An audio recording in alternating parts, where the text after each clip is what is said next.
ಒಟ್ಟಾರೆ ಒಂದು ಗುಂಪು ರೆಡಿಯಾಗಿದೆ, ಒಂದು ಪಟ್ಟಬದ್ಧ ಹಿತಾಸಕ್ತಿಗಳು ಸಂಚಲನ ಮಾಡ್ತಾ ಇದ್ರೆ. ಸಹನೆ ಮಾಡಕ್ಕಾಗ್ತಾ ಇಲ್ಲ ನನ್ನ ಬೆಳವಣಿಗೆ, ನಾ ಮಂತ್ರಿಯಾಗಿದ್ದು. ಅದು ಎಲ್ಲಾ ರೀತಿಯೊಳಗ ಅಲ್ಲ, ಎಲ್ಲಾರು ಸೇರಿರ್ತಾರ ಅಲ್ಲಿ. ಕುತಂತ್ರಿಗಳಂತಂದ್ರೆ ಅವರು ಸ್ವಯಂ ಪಕ್ಷದವ್ರು ಇರ್ಬೋದು, ಬೇರೆಯವ್ರು ಇರ್ಬೋದು, ಅವರೆಲ್ಲ ಸೇರಿರ್ತಾರೆ. ಅವ್ರ ಸಹನೆ ಮಾಡಕ್ ಆಗ್ತಾ ಇಲ್ಲ, ಸಹಿಸ್ಕೊಳಕ್ ಸಾಧ್ಯ ಇಲ್ಲ.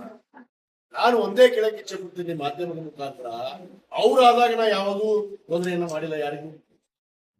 ಇದನ್ನ ಸುಮ್ಮನೆ ಅದೇನೋ ಅಂತಾರಲ್ಲ, ಚೂಟ್ ಎಬ್ಸೋದು ನೋಡ್ಕೊಂಡು ಹಂಗೆ ಚೂಟ್ ಎಬ್ಸಕತ್ತಾರ, ಹುಡಿ ನೋಡ್ತೀನಿ ನಾನು ಮಾಧ್ಯಮದಲ್ಲಿ ಅನೇಕ ಘಟನೆಗಳನ್ನ ದೃಶ್ಯ ಒಂದು ಫೇಸ್ಬುಕ್ನಾಗ ಏನೇನೋ ಮಾತಾಡೋದು, ಅವೇರಿಕಾನ ಮಾತುಗಳನ್ನು ಮಾತಾಡೋದು.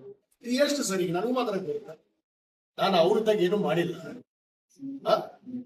ನಾನು ಯಾರಿಗೂ ದ್ವೇಷ ಮಾಡುವಂತ ಕೆಲಸ ಮಾಡಿಲ್ಲ. ನಾನು ದ್ವೇಷನೂ ಮಾಡೋದಿಲ್ಲ, ಯಾರ ವಿರುದ್ಧನೂ ನಾನು ಅನ್ಯಾಯ ಮಾಡುವಂತ ಕೆಲಸಕ್ಕೆ ನಾನು ಬಂದಿಲ್ಲ. ನಾನೀಗ ಜವಾಬ್ದಾರಿ ಕೊಡ್ತಾರೆ ರಾಜ್ಯ ಸರ್ಕಾರ, ಜವಾಬ್ದಾರಿತ್ವವನ್ನು ಹಿಡಿದು ಜನರಿಗೆ ಏನ್ ಮಾಡ್ಬೇಕು, ಈ ಭಾಗಕ್ಕೆ ಏನು ಅಭಿವೃದ್ಧಿಪಡಿಸ್ಬೇಕು, ಅದು ಒಂದೇ ನೀವು ಕರ್ತವ್ಯ, ಅದನ್ನ ಮಾಡ್ತೀವಿ. ಯಾರು ಅದು ಹೇಳ್ತಾರಲ್ಲ, ಹೊಯ್ಕೊಳ್ಳೋರೊಂದ್ ಬಾಯಿ ಹೊಗಳೋ ಬಾಯಿ.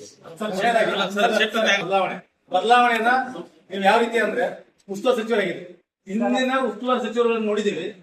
ಕಾಟಾಚಾರಕ್ಕೆ ಒಂದು ಕಚೇರಿ ಮಾಡಿ ಸಾರ್ವಜನಿಕರಿಗೆ ಒಂದು ದಿವಸ ಕಚೇರಿ ಸಿಕ್ಕಿಲ್ಲ. ನೀವಾದ್ರೂ ಕಚೇರಿ ಒಳಗೆ ಸಿಗ್ತೀರಾ ಜಿಲ್ಲಾ ಕೇಂದ್ರದಾಗ? ಯಾವಾಗ ಸ್ವಲ್ಪ ಕಾಯ್ದು ನೋಡ್ರಿ. ಬದಲಾವಣೆ ಕೇಳಿ. ಈಗ ಬಹಳಷ್ಟು ಜನ ಈ ರಾಜ್ಯದಲ್ಲಿ ಮುಖ್ಯಮಂತ್ರಿಗಳಾಗಿದ್ದಾರೆ, ಬಹಳಷ್ಟು ಜನ ಮಂತ್ರಿಗಳಾಗಿದ್ದಾರೆ. ಅವ್ರವ್ರ ಕಾಲ ತಕ್ಕ ಅವ್ರವ್ರ ಮನಸ್ಸಿನ ತಕ್ಕ ಅವ್ರು ನಡ್ಕೊಂಡಿದ್ದಾರೆ.